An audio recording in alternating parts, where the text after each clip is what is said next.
ورحمة الله وبركاته. الحمد لله رب العالمين.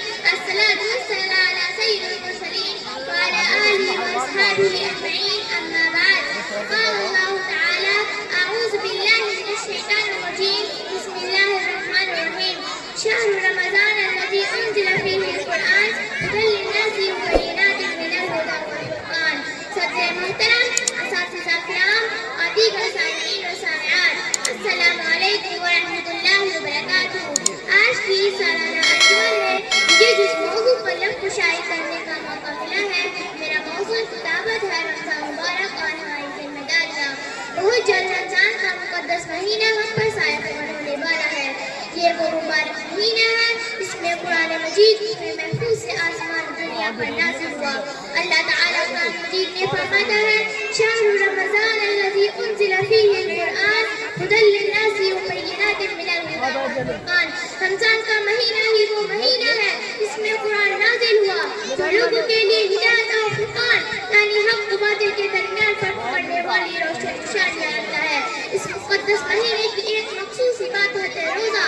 اس کا مقصد اللہ کے بندوں کے اندر اس کو خوف پیدا کرنا ہے. فرمان الہی ہے: یا ایھا الذین آمنوا کتب علیکم الصیام کما کتب علی الذین من قبلکم لعلکم تتقون. اے ایمان والو، جس طرح تم سے پہلے کے لوگوں پر روزہ فرض کیا گیا تھا تم پر بھی کیا جا رہا ہے تاکہ تم متقی بن جاؤ. یہ روزہ مبارک عبادت ہے جس کا اجر و ثواب اللہ تعالیٰ نے مخفی کر رکھا ہے.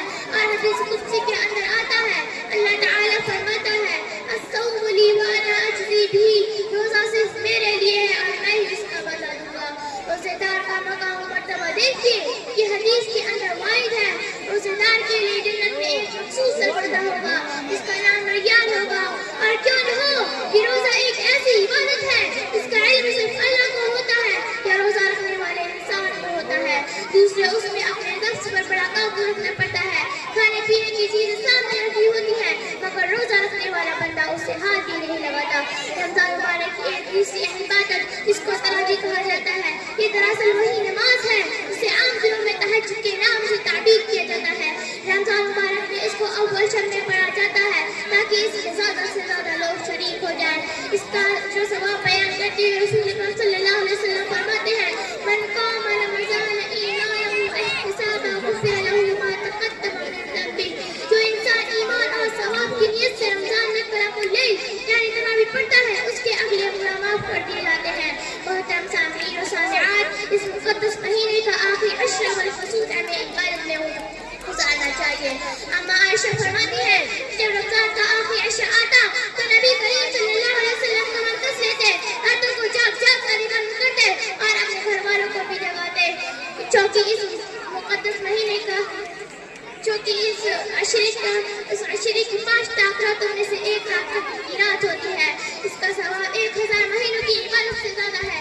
لہٰذا ہم سب کو ان 5 راتوں میں عبادت کا خصوصی اہتمام کرنا چاہیے. تہجد پڑھنی چاہیے، زیادہ سے زیادہ قرآن پاک کی تلاوت کا اہتمام کرنا چاہیے. آخر میں اللہ رب العالمین سے دعا ہے کہ اللہ رب العالمین ہمیں اس مقدس مہینے میں یہ اعمال خیر انجام دینے کی توفیق عطا فرمائے. وآخر دعوانا الحمد للہ رب العالمین. السلام علیکم ورحمۃ اللہ وبرکاتہ.